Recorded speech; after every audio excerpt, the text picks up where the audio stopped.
Nous vous invitons à suivre les enseignements de Maître Roch Armel Bacchiono, directeur du cabinet Cecrab. Découverte majeure 5. L'argent.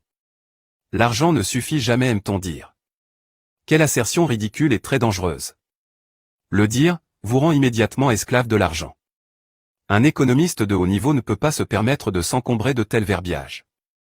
Aussi, vous verrez que la plupart de ces envolées lyriques ne sont déjectées qu'en Afrique. Si vous pensez que l'argent ne suffit jamais, vous risquez de ne pas en avoir suffisamment, et même si vous en avez suffisamment, vous ne le savourez jamais.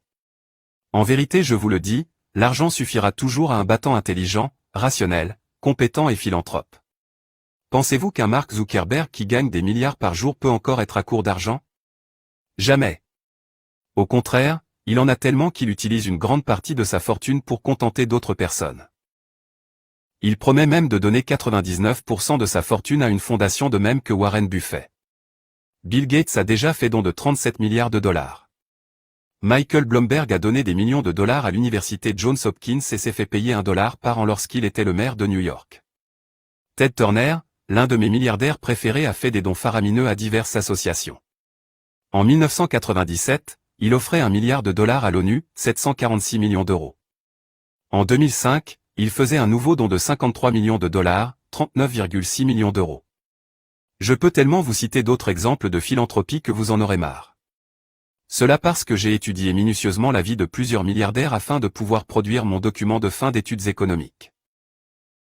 Document particulièrement bien traité selon un éminent professeur, en l'occurrence mon cher professeur Zerbo Kassoum. J'avoue que quiconque parvient à entrer en contact avec ce document que j'ai pris des heures et des heures à rédiger, et à le lire correctement, ne peut pas ne pas devenir riche. Peut-être le mettrai-je un jour ici sur cette page.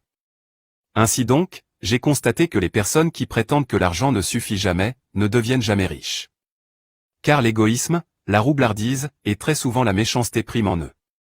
Une personne incapable de se contenter de ce qu'il a et de ce qu'il pourrait avoir, ne peut pas aller bien loin. Battez-vous, éliminez vos névroses, apprenez, pensez à aider un plus grand nombre, et vous deviendrez riche et même très riche.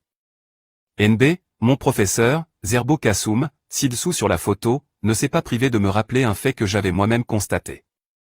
Il me rappela alors que le prix Nobel d'économie 2002 a été attribué à l'israélo-américain Daniel Kahneman et à l'américain Vernon L. Smith.